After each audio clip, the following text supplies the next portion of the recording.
পলির বাড়ির থেকে আমি নিচ্ছি দুধমান কচু পাতা। এই যে দুধমান কচু, হ্যাঁ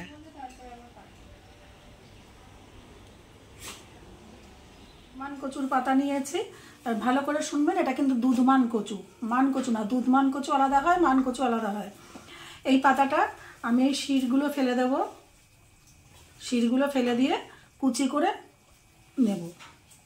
এই শিরগুলো প্রত্যেকটার শির আমি ফেলে নেব। এই বড় যে মোটা মোটা শিরগুলো ফেলে দিয়ে কুচি করে কেটে নেব।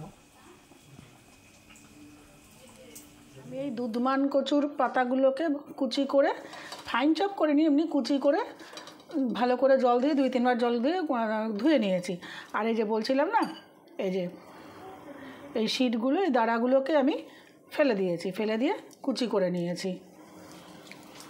এবার আমি একটা কড়াই নিয়ে নিয়েছি, বা আপনারা যে কোনো পাত্র নিয়ে নেবেন। দিয়ে দিচ্ছি কচু পাতাগুলো, সাথে দেব জল।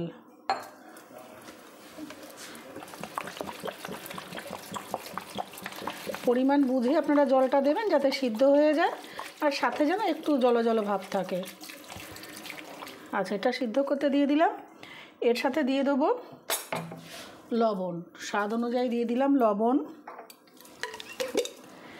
একটু দেব হলুদ,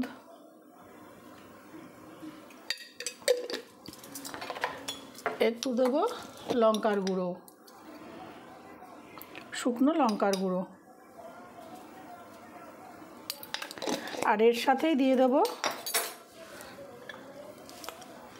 অল্প একটু তেঁতুল, আস্ত তেঁতুলই আমি দিয়ে দিচ্ছি। এটা দানা ছাড়ানো নেই, এমনি একটু তেঁতুল দিয়ে দিচ্ছি।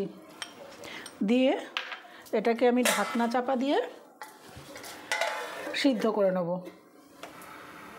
মিনিট 5 পর আমি ঢাকনাটাকে খুলবো। আশা করি এর মধ্যে সেদ্ধ হয়ে গেছে।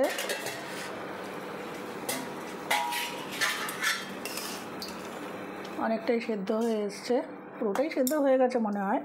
এইবারে কি করব, আমি এই ডাল ঘুটনি দিয়ে, ডালের কাটা দিয়ে এটাকে ঘুটে দেব।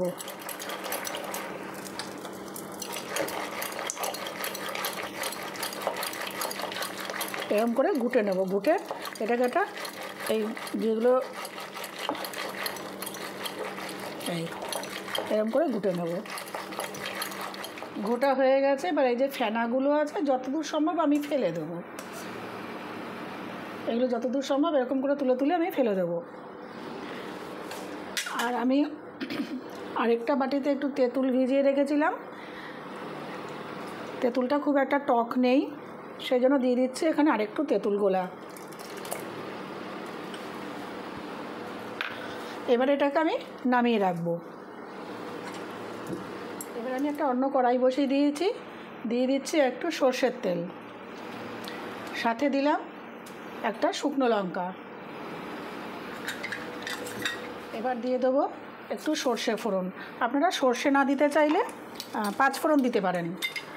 এর মধ্যে সাথে একটু 5 ফোড়নও দিয়ে দিতে পারেন। আমি এর মধ্যে দিয়ে দিচ্ছি সর্ষের সাথে অল্প একটু 5 ফোড়ন। শুধু সর্ষে দিতে পারেন, শুধু 5 ফোড়নও দিতে পারেন। আমি সর্ষের সাথে একটু দিয়ে দিলাম 5 ফোড়ন। দিয়ে মশলাটা একটু ভাজা ভাজা হয়েছে। এবার এই যে আমি তেঁতুলটা, এই তেঁতুল দিয়ে যে কচু পাতাটা সিদ্ধ করে রেখেছিলাম এটা দিয়ে দেবো। এটা ঢেলে দেবো।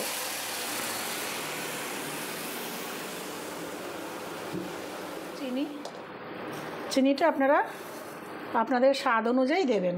কেউ যদি একটু বেশি টক খেতে পছন্দ করেন কম চিনি দেবেন, কেউ যদি একটু টক মিষ্টি খেতে পছন্দ করেন চিনিটা একটু বেশি দেবেন। এবার এটাকে একটু মিনিটখানেক একটু ফুটিয়ে নেব। এই চাটনিটা আপনারা এবারের পুজোয়, দুর্গা পুজো বলুন, লক্ষ্মী পুজো বলুন, কালী পুজো বলুন, খিচুড়ি ভোগের সাথে আপনারা সার্ভ করুন, অতিথিদের সার্ভ করুন, নিজেরাও খান। দেখুন সবাই কী বলে। এটা একটা লস্ট অ্যান্ড রেয়ার রেসিপি। আপনারা অবশ্যই এটাকে ট্রাই করুন। ট্রাই করে আমাকে কমেন্ট করে জানান কেমন লাগলো। তৈরি আমার দুধমান কচুর পাতা দিয়ে টক। এবং আপনারা ইচ্ছা করলে এখানে একটা ভাজা মশলা দিতে পারেন, কিন্তু আমি এখানে কোনো মশলা ব্যবহার করব না, এটা নর্মাল রাখবো।